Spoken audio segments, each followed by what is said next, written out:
오늘 말씀은 종말을 살아가는 방식, 우리 종말을 어떻게 살아갈 것인가. 우리 지난주 어떤 형제하고 이렇게 얘기를 나누는데 무슨 문제가 약간 풀어야 될 문제가 있어요.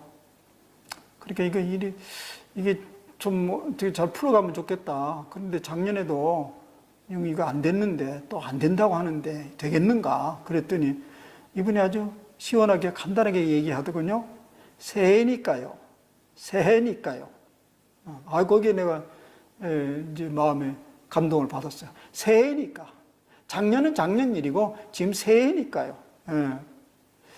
지난해 안 된다고 해서 금년에 안 될 리가 없지요. 새해니까. 지금 그런 새해를 우리가 맞이했잖아요. 지난날 여러 가지 상처, 미움, 섭섭함, 두려움, 이 모든 것들 새해니까. 새해는 새로운 일이 벌어질 거니까요. 그래서 한동안 1월 달에는 여러분들이 마음속에 여러 가지 근심, 걱정, 염려, 두려움, 미움, 아픔 이런 것들이 막 떠오르고 여러분들을 괴롭힐 때 그렇게 말하세요. 새해니까. 우리가 이제 지금 말씀을 종말을 살아가는 방식이라는 제목을 붙였는데요. 종말이라는 말을 많이 우리는 이제 듣고 말하면서 살고 있습니다. 시대가 매우 어렵고 어두우면요, 말세지말이라고. 우리는 옛날에 제가 자라면서 노인들한테 많이 들은 소리예요. 또 기도할 때 장로님이 말세지말이 왔다고. 근데 그 말세지말이라는 말을 가만히 들여다보면 무슨 의미로 사용했냐면요, 끝장날 때가 다 왔다 이렇게 느꼈습니다. 끝장날 때가. 근데 언제부터 말세지말인데 끝장은 안 오고 있잖아요. 그래서 이제 종말이라는 말이 아주 시덥지 않는 말로 사람들은 생각하게 되었습니다. 그래서 종말이 왔다 그러면 별로 신뢰를 갖지 않아요. 그저 말세가 왔다, 종말이 왔다 이러면 시대가 참 어렵다는 말이겠구나. 이제 그렇게 그 정도 넘어가잖아요. 그런데 이건 종말이라는 우리 신학적 용어나 성경에서 말하는 종말의 의미를 완전히 왜곡한 것입니다. 원래 성경에서 말하는 종말이라는 것은 끝장났다는 것이 아니고요, 새로운 시대가 열렸다는 걸 말하는 것입니다. 물론 끝장났다는 말이 또 틀린 건 아니에요. 새로운 시대가 열렸으니까 이전 세대는 지나간 거죠. 그런 의미로. 세상 사람들은 종말이라면 그 끝장난 것에 초점을 맞추지만은 우리 믿는 사람들은 새로운 시대가 열렸다 이렇게 말할 수 있습니다. 사실 목사인 제가 하는 일이 여러 가지 있지만은 그 중에서 가장 중요한 일은 성경을 읽고 연구하고 묵상하고 그리고 성도들에게 그것을 전하고 뿐만 아니라 함께 어떻게 하면 그것을 실천해 갈 수 있는가 격려하고 제시하는 길이 제 역할입니다. 그 중에서 종말을 살아가라는 그 말을 우리가 또 제가 많이 해왔습니다. 그게 바로 다름 아니라 하나님 나라 도래를 얘기한 건데요. 근데 이 종말에 우리는 어떤 의식을 가지고 살아가야 종말을 잘 살아가는지 오늘 그 말씀을 여러분들과 나누려고 합니다. 근데 이것은 저만의 관심이 아니죠. 많은 목사님들이 동일한 관심이고요. 특별히 성경에 있는 인물들이 그러합니다. 그래서 오늘 본문 중에 하나인 사도 바울의 관심도 그것이었습니다. 이 세대를 어떻게 하면 잘 살아날 수 있을까? 이 종말의 시대를, 특별히 종말의 시대를. 그래서 사도 바울은 이 종말의 시대를 잘 살기 위해서 분별해야 된다. 그래서 오늘 본문이 이제 분별하는 그 얘기를 하고 있잖아요. 이 분별하라는 말은 현대적 용어로 하면 시대 감각을 가지고 살아가라 이런 말로 해석할 수 있습니다. 우리가 시대 감각을 어떻게 익히죠? 때때로 대부분 많은 사람들은요, 세상 사람은 시대 감각이 뒤진다, 시대 감각을 앞서간다 이런 거 보면 뭐랑 비교하냐면 주로 그 시대의 유행이나 매스컴을 통해서 이제 그런 말들을 합니다. 그런데요, 그런 대중문화가 언제나 우리의 삶을 건강하게 해주는 건 아니죠. 그래서 어떤 사람들은 그 대중문화를 역해가면서 살아가는 사람들이 있습니다. 그런 사람 보통 의식 있는 사람이라고 또 말하기도 합니다. 그래서 우리가 이 시대를 분별하는 데 있어서 유행이나 매스컴을 따라가는 것은 적당하지 않습니다. 성경에서도 이제 뭐 그렇게 얘기하지는 않죠. 근데 또 좀 더 지식인들은 권위 있는 미래학자나 역사학자, 요즘 같으면 아주 유행한 유발 하라리 같은 그분들의 얘기들이나 또 문화인류학자들의 사람들에게 귀를 기울입니다. 그들은 나름대로 세계 변화의 흐름을 진지하게 진단하고 예측해주고 있기 때문이죠. 그런데요, 오늘 사도 바울이 말하고 있는 이 분별은 그런 시시각각으로 변화되고 있는 시대의 흐름이 어떤가를 말하고자 하는 것이 아닙니다. 시대는. 사도 바울의 관심이 뭐냐면 그 시시각각으로 변화하는 그 흐름을 끌고 가시는 하나님의 방식에 대해서 눈을 뜨라고 하는 얘기입니다. 뭐 시대는 언제나 이런저런 모양으로 바뀌어져 가고 있습니다. 그런데 그 시대를 끌어가는 그 손길의 방향이 어디냐, 그것을 보라는 것입니다. 우리 하나님의 그 끌어가는 방식을 우리가 감지한다면 사실 오늘 살아가는 방식이 엄청난 변화를 겪게 되겠죠. 그래서 그 종말을 살아가는 방식에 대해서 이렇게 이제 출발한 것입니다. 근데 이 새로운 시대의 특징, 바울이 이제 얘기하는 것은 이 시대를 분별하라는 소리 뭐냐면, 바울은 분명히 시대가 지금 달라지고 있다는 것을 얘기하십니다. 완전히 달라졌다. 근데 이 달라진 특징을 아주 얘기하는 것이, 제가 지난주 우리 모세골에서 묵상하는 그 말씀을 따라가다 보니까 지난주 화요일 말씀이었는데요, 요한일서에서 그 이전 시대와 이후 시대를 잘 명확하게 묘사해 주는 말씀이 있더군요. 여러분도 이미 다 묵상한 말씀일 겁니다. 요한일서에 나오는 말씀인데요, 2장 8절에 이런 말이 나옵니다. 어두움은 지나가고 참 빛이 벌써 비침이라. 어두움이 지나가고 참 빛이 벌써 비침이라. 이 소리는 뭐냐면, 이전 시대는 어떤 시대였냐면 어둠이 지배하는 시대였단 말이에요. 그런데 이제 새롭게 열린 시대는 참 빛이 지배하는 세상이 됐다는 거예요. 그 참 빛이 누군데요? 예수 그리스도. 예수님께서 나는 빛이라고 하는 말씀대로 예수님이 이 땅에 빛으로 오셨기 때문에 그때부터 이 세상은 참 빛이 지배하는 세상이 되었다는 얘기입니다. 뭐 우리가 너무너무 자주 듣는 말씀인데요. 그러면 그것이 구체적으로 무엇을 말하는 거냐? 요한일서는 계속해서 그 구체적인 예를 들어주고 있습니다. 요한일서 2장 9절부터 10절 보면 이런 말씀이 있습니다. 빛 가운데 있다 하면서 그 형제를 미워하는 자는 지금까지 어둠에 있는 자요, 그의 형제를 사랑하는 자는 빛 가운데 거하여 자기 속에 거리낌이 없다. 말하자면 어둠이 지배하는 방식이 뭐였냐면 여기에 미워한다는 말이 되어 있잖아요. 그 어둠이 지배한다는 방식은요, 끊임없이 정복과 복수를 기반으로 하는 경쟁적인 생존 방식을 말합니다. 이전에 그랬죠. 끊임없이 정복과 복수를 해가면서 경쟁에서 이기면 살아남고 그렇지 못하면 소멸을 하는 것입니다. 근데 반면에 새롭게 빛이 지배하는 세상에서는 그 정복과 복수의 방식이 아니고요, 용서와 사랑을 기반으로 하는 공존하는 삶의 방식이 열리기 시작했다는 것이죠.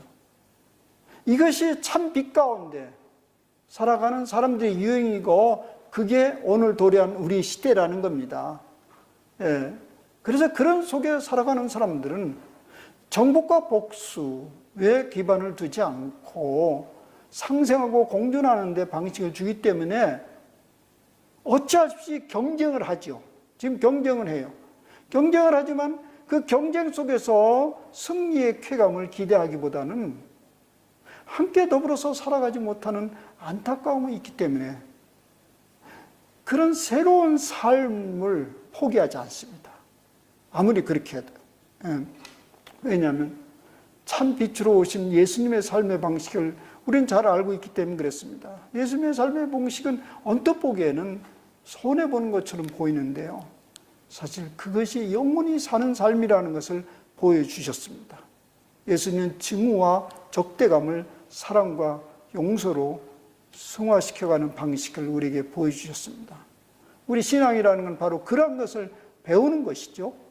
또 그것을 흉내내면서 사는 것입니다. 실제적으로 지난 2000년 동안 수많은 그리스도인들이 그 예수님의 발자취를 흉내내어서 살아왔기 때문에 시대가 오늘 이만큼 밝아졌다고 믿습니다. 그리고 또 안 믿는 사람들도 그런 방식이 옳은 방식이라는 것을 조금씩 익혀가면서 부지불식간에 안 믿는 사람도 부지불식간에 그리스도의 발자취를 따라왔습니다. 그래서 오늘 이 시대는 그 어느 때보다도 빛이 지배하는 세상이 됐다라는 것입니다.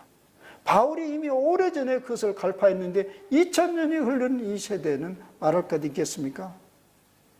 그런데도 이 말, 지금 오늘 제 얘기를 여러분들이 따라오면서 여러분 마음속에 그렇게 시원하지 않을 겁니다. 글쎄다 이렇게 얘기할 겁니다. 진짜 그렇게 좋아졌냐? 글쎄다. 그 이유는요, 그럼에도 불구하고요, 아직 어둠의 방식이 완전히 물러가지는 않았습니다. 그래서 자주 그 어둠이 우리 눈을 가리기 때문에 우리는 이런 혼란을 겪습니다. 과연 그리스도의 방식으로 이 악한 세상을 이길 수 있을 거야? 이런 의문을 갖게 되죠. 뭐 왜 그런지 몰라도 우리 이 타락한 인생들은요, 이게 부정적인 것에 더 많이 마음이 뺏겨지죠, 그죠? 예, 밝은 것이 아주 많은데 부정적인 거 하나 있으면 그 부정적인 눈을 팍 가려가지고 갑자기 세상이 어두워지잖아요. 그런 것이 오늘 있습니다. 그게 바로 마귀의 속임수입니다. 그러니까 그 시대를 믿음으로 분별하지 아니하면요, 자칫 빛의 시대 속에서 어두움의 방식을 따라갈 수밖에 없죠. 한 예를 한번 들어보겠습니다. 제2차 세계대전 때 일인데요. 제2차 세계대전 때 독일 주재 일본 대사인 스가하라 지우네라는 사람이 있었습니다. 그분은 1900년부터 1986년까지 살던 사람인데요. 이분이 제2차 세계대전 때 이제 독일 주재 일본 대사였습니다. 그 사람에 관한 이야기인데요. 그 사람은 참 신실한 그리스도인이었습니다. 그런데 어느 날 그에게 한 유대인이 찾아왔습니다. 그리고 부탁을 했습니다. 곧 유대인들을 향한 대검거 작전이 벌어질 것인데 잡히면 우리는 다 독가스실로 보내집니다. 그러니까 대사께서 우리에게 통행증을 하나 끊어주면 그걸 가지고 국경을 넘어서 이제 그 위험을 피할 수 있으니 통행증 좀 끊어달라고 그렇게 부탁을 하는 것입니다. 당시에는 그 대사들이 통행증을 끊어주면 뭐 어디든지 이제 왔다 갔다 할 수 있는 그런 때였던 모양입니다. 그런데요, 이 스가와라 대사가 망설일 수밖에 없는 일이 있습니다. 왜냐하면 그 수가 적지를 않았어요. 통행증 한 장이 아니고 적지를 않았어요. 수백 명. 적지 않은 그 통행증을 끊어달라니까 망설여졌습니다. 만약 내가 이때 유대인을 돕는 당시에 일본과 독일은 동맹국가였잖아요. 그리고 지금 전시잖아요. 근데 이 유대인들을 돕는 반국가적인 행위죠. 그래서 망설이다가 이 스가와라 대사가 그 유대인에게 생각할 시간을 달라고 했습니다. 내가 오늘 생각을 할 테니까 내일 아침에 만나자고 보냈습니다. 그리고는 기도하다가 그날 저녁 집으로 돌아와서 아내에게 말했습니다. 여보, 나는 결심이 섰습니다. 나는 그리스도인으로서 하나님의 말씀이 진리라고 믿는 사람인데 어째 그 많은 목숨을 외면하겠습니까? 그 유대인들에게 통행증을 끊어주기로 결심했습니다. 아내는 기꺼이 동의했습니다. 그러자 스가라는 아내에게 다시 확인합니다. 이거 간단한 문제 아닙니다. 만약 우리가 그렇게 할 경우 우리는 본국으로 소환을 당할 것이고 그 대사로부터 옷을 벗김을 당할 것이고 또 많은 곤욕을 치르게 될 것이다. 예, 결국 그의 덕분으로 그의 결단으로 해서 수많은 유대인들이 무사히 국경을 넘어 목숨을 구할 수 있었습니다. 그리고 스가랴 대사는 그 후에 많은 고초를 겪었고 대사로부터 파면을 당했고요. 말년에는 아내와 조그만 문방구를 운영하면서 살았다고 합니다. 이 이야기가 후에 알려졌어요. 한참 후에 알려져서 세상에 알려져가지고 이미 그는 세상에 떠났고요. 한 기자가 그 아들에게 찾아왔습니다. 그리고 물었습니다. 당신의 아버지의 말년은 어떠했냐고요. 그의 대답은 이러했습니다. 우리 아버지는 말년이 참 행복했습니다. 네. 왜냐하면 꿈을 이루어간 사람이었기 때문에 그렇다고. 아니, 당신 아버지 대사에서도 파면 나오고 조그만 문방구를 운영하면 사람이 무슨 꿈을 이뤘냐고. 우리 아버지는요, 예수 그리스도의 제자가 되고 또 그의 명령을 따라 일생 제자로 살다가 그분의 제자로 세상을 떠나는 것이 꿈이었습니다. 예수 그리스도의 제자가 되고 또 그 제자로 살다가 또 그 제자로 세상을 떠나는 것이 그의 꿈이었는데요. 우리 아버지는 그 꿈을 이루고 세상을 떠났습니다. 그래서 아버지는 죽는 순간까지 행복했고 죽음의 자리에서도 그렇게 감사하면서 세상을 떠났습니다. 이 신실한 주님의 제자인 스가랴는 이 깜깜한 나치 정권의 아래에서도요, 그리스도 안에서 시작된 새로운 세상이 결코 물러서질 수 없음을 믿었기에 이전에 그 어두운 방식에 머물러 있으면서도 그 방식에 굴복하지 아니하고 새로운 세상을 지배하시는 주님의 방식에 따라서 결정을 한 것이죠. 이런 사람들이 부를 노래가 이런 노래입니다. 새 노래로 여호와께 노래하라. 온 땅이여 여호와께 노래할지어다. 여호와께 그의 이름을 송축하며 그의 구원을 날마다 전파할지어다. 새롭게 전개되고 있는 종말론적 삶의 방식을 믿고 그렇게 행동하는 동안 여호와 하나님을 찬양하게 될 것이고 그 삶을 통해서 주님이 베푸시는 새로운 구원의 시대를 경험하게 됩니다. 그래서 오늘 로마서는요, 본문은 이렇게 얘기하고 있습니다. 너희는 이 세대를 본받지 말고 오직 마음을 새롭게 함으로 변화를 받아 하나님이 선하시고 기뻐하시고 온전하신 뜻이 무엇인지 분별하도록 하라. 여기에 분별하기 위해서요. 이게 이제 이 분별하라는 말인데요. 분별하기 위해서 굉장히 중요한 그 전제 조건이 뭐냐면 마음을 새롭게 하라는 거예요.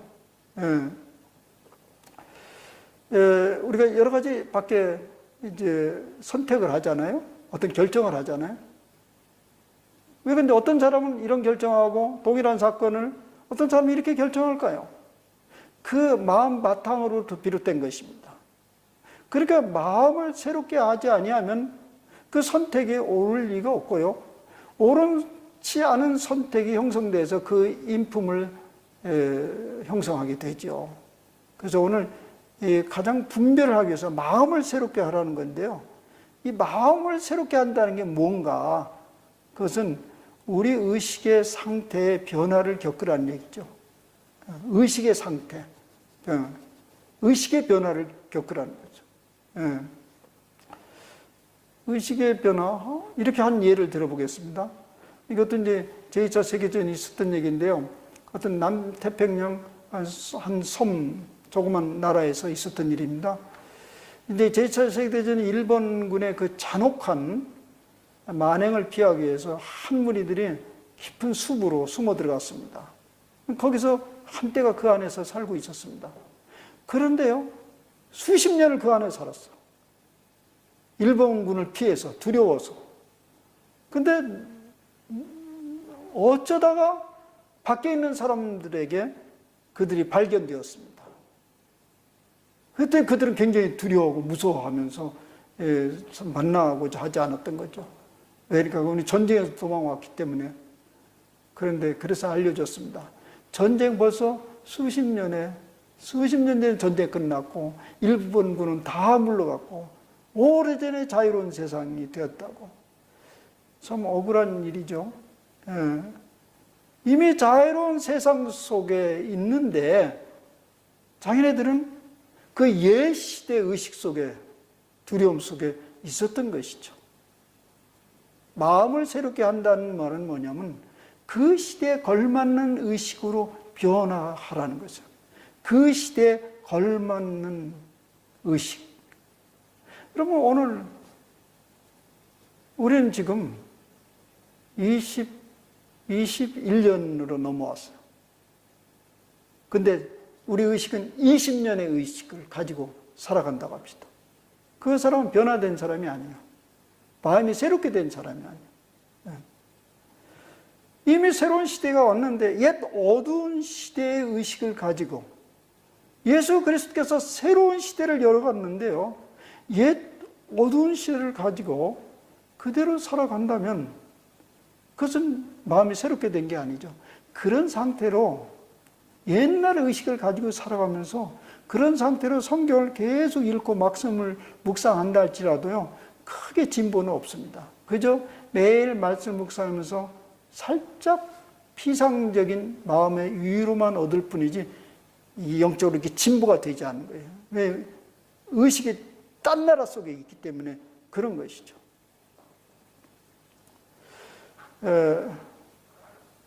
한번 이렇게 예를 한번 들어볼까요? 여러분 지금 집안에 살고 계신 옆에 계신 분 있잖아요. 그 지금 살고 있는 그 옆에 있는 그 여자, 그 남자 있잖아요. 그분이 본래 여러분들 오래전에 선택한 그 남자, 그 여자 맞습니까? 오래전에 선택한 그 여자, 그 남자 맞아요? 만약 여러분들 이런 사람이 있다고 합시다. 그 인간이요, 어제나 오늘이나 똑같아요. 그 인간 어제나 오늘이나 똑같아요. 이렇게 말합시다. 그러면 어떻게 돼요? 지금 수십 년이 왔는데 어제나 오늘이나 똑같은 인간이라고 하면 하나도 발전이 없다는 얘기죠. 그 사람은 어제 살고 있는 사람이에요. 오늘 몸은 오늘 살지만 의식은 어제 살고 있는 거예요. 하나도 변화가 안 일어났어요. 그 인간은 어제나 똑같아요. 그 인간이 어제나 오늘이나 똑같다는 것은 그 인간이 진짜 그런지 몰라도 자기가 옛날에 살고 있는 거예요, 벌써요. 근데 이렇게 여러분이 말해 봅시다. 내가 이 여자를 그때 선택한 그 여자 맞아? 이 남자 그렇게 그때 선택한 그 남자 맞아? 이렇게 수지가 맞을 수 있는가? 물론 이게 부정적으로 얘기해서 안 되죠. 부정적으로. 나 이런 남자인지 몰랐는데 이렇게 품도 넓고 아령 넓고 참 인격이 이렇게 고상. 그렇게 만약 그 남자 그 여자가 보인다면 그 사람은 오늘을 살아가고 있는 사람 맞아요. 왜 그렇게 될까요? 여러분 하나님 입장에서 생각해 봅시다.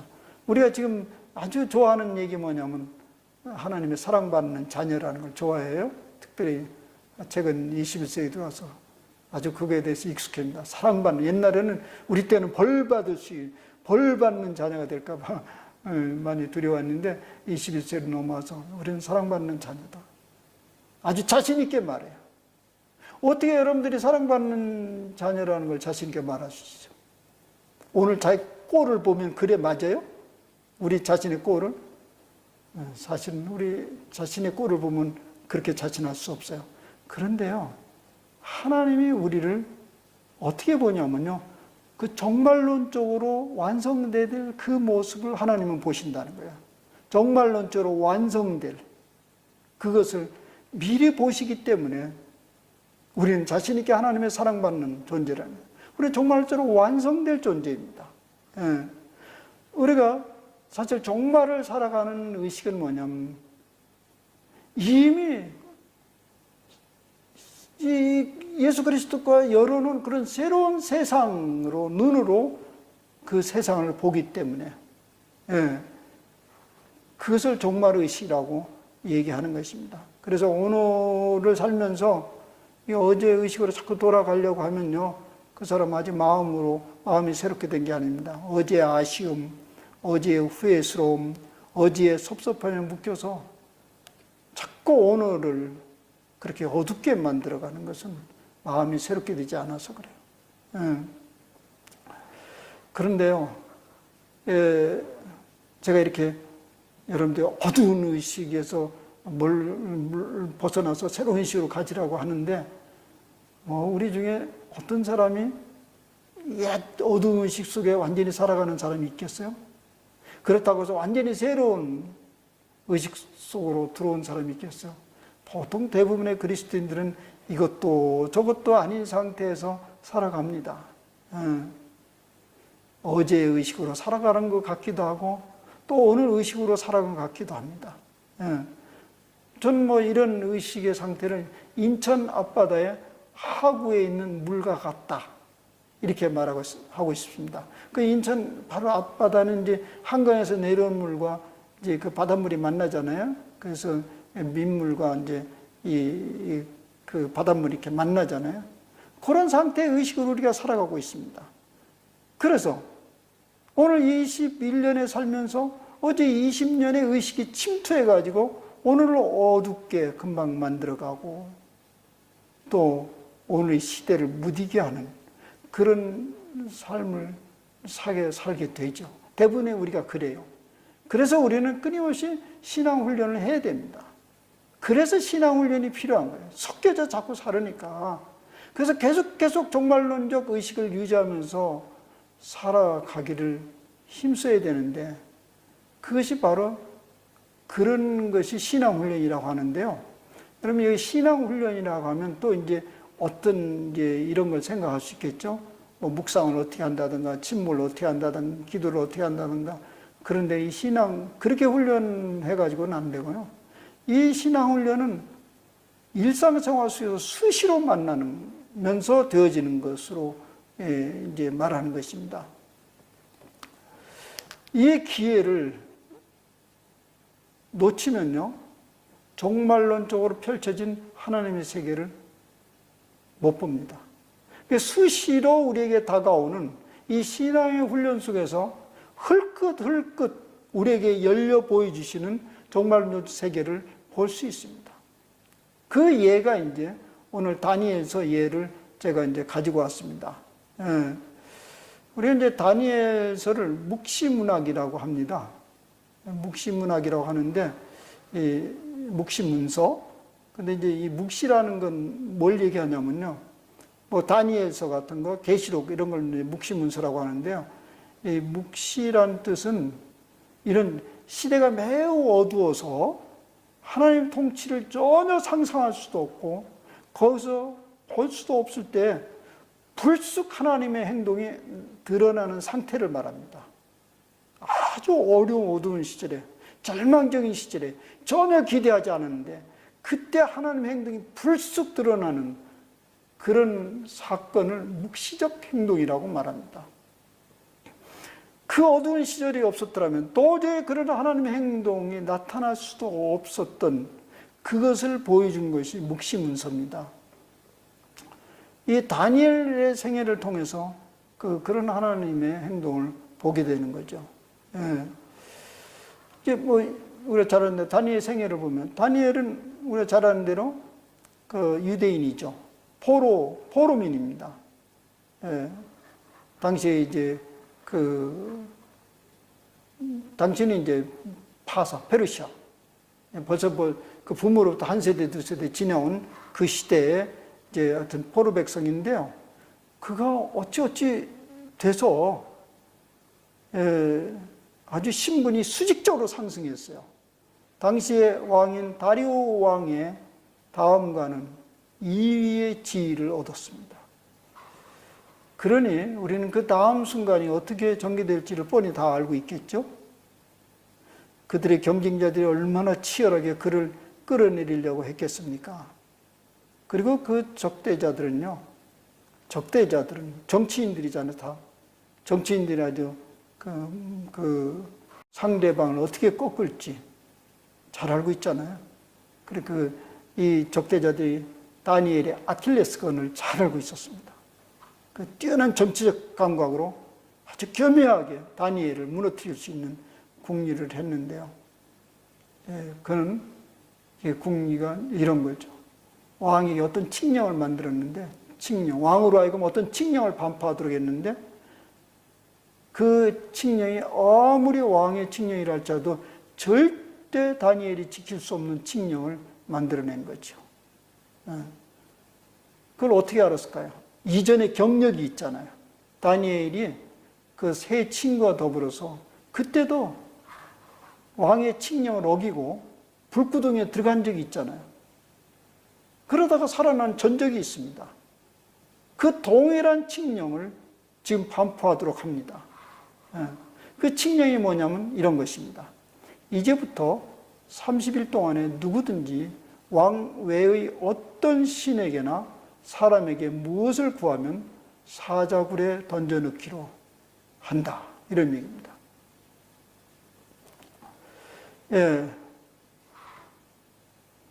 이 칙령은요,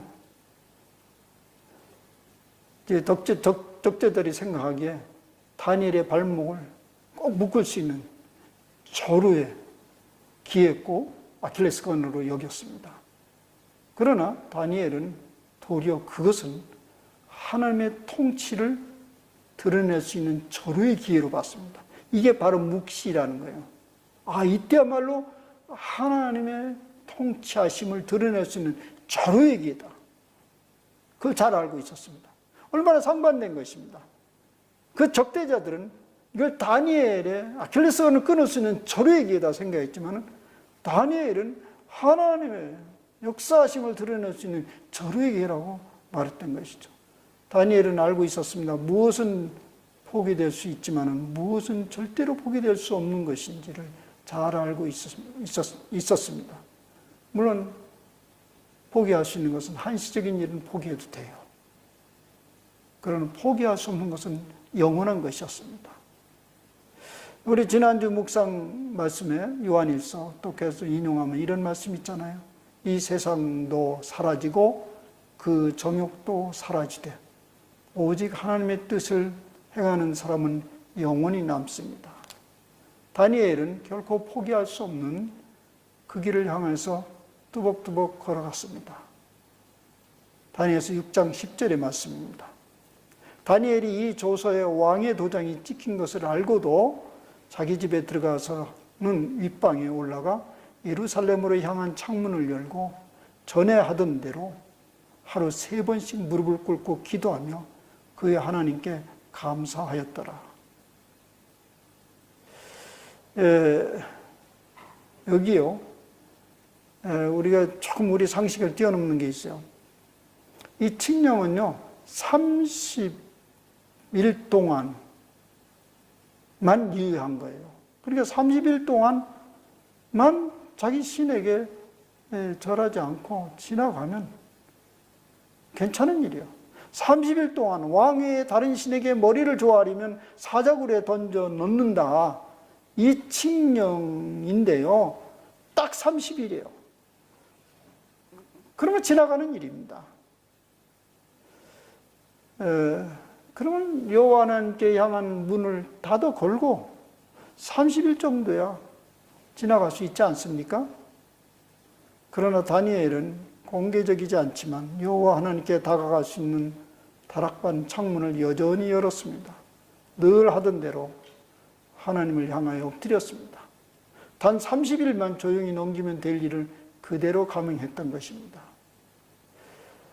왜 30일 그냥 넘어가면 되지 그렇게 했을까요? 두 가지 이유 때문에 그랬어요.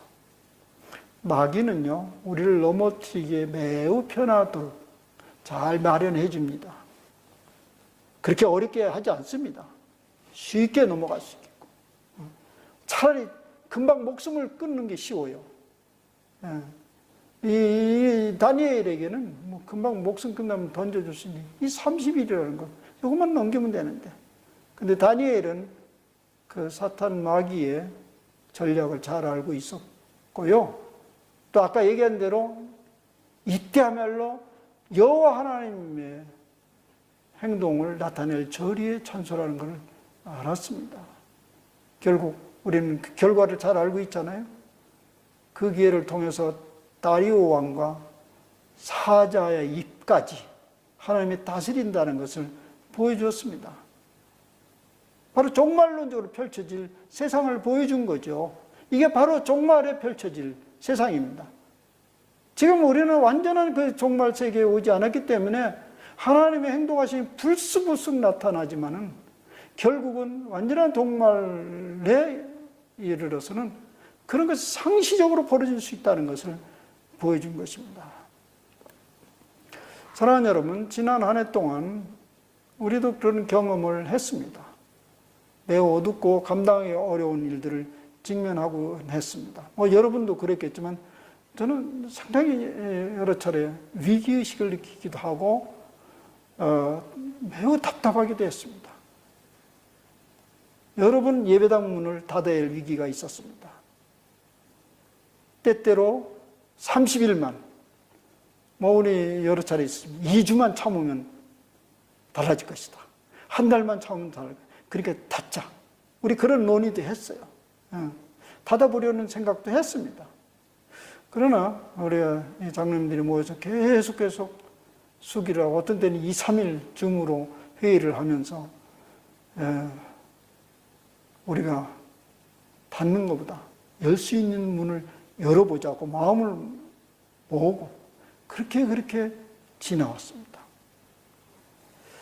그래서 21년으로 넘어왔습니다. 그런데요, 지난 이런 위기, 여러 가지 어려움을 겪으면서요, 다행스럽게도 이 드나들던 문은 닫힐동 열릴동 어려웠지만은 그 전에 보지 못한 다락방 같은 문들을 많이 발견했습니다. 결코 포기할 수 없는 것은 포기해서는 안 된다는 생각을 우리가 가지고 하나님 앞에 나가고자 할 때 여러 문들을 열어주었습니다. 그것을 온라인스, 이렇게 저는 이름을 여러 문들을 열어줬습니다. 이것이 지난해 우리가 얻은 큰 소득입니다. 지금 우리가 그 소득을 누리고 있습니다. 문이 닫혀 있다고 주저앉지 말고 하나님께 나아가고자 하면 이전보다 더 많은 문들이 열려질 것을 우리는 경험했습니다. 사랑하는 여러분, 금년에 어떻게 전개될지 아직 예측 불허입니다.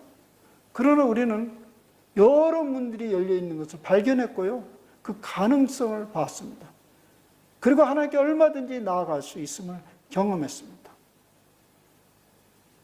이제 금년에 펼쳐질 공동체 모임, 성경 공부, 각 부서 모임, 각 위원회 모임, 설교 등등 얼마든지 열 수 있는 문들을 발견했습니다. 이 모든 일에 우리 성도들이 동참하여서 숨겨져 있는 하나님의 다스림을 여러분들이 스스로 체험하고 또 세상에 드러내는 2021년이 되기를 기원합니다. 기도합시다. 하나님 아버지, 고맙습니다. 하나의 문이 닫히면 또 다른 문을 여시는 분입니다. 시험을 당하되 피할 길을 준비하신다는 그 말씀이 딱 맞습니다. 주님, 우리는 우리 하나님의 행하심을 이 기회가 아니었으면 경험할 수 없었던 것을 우리는 많이 경험했습니다.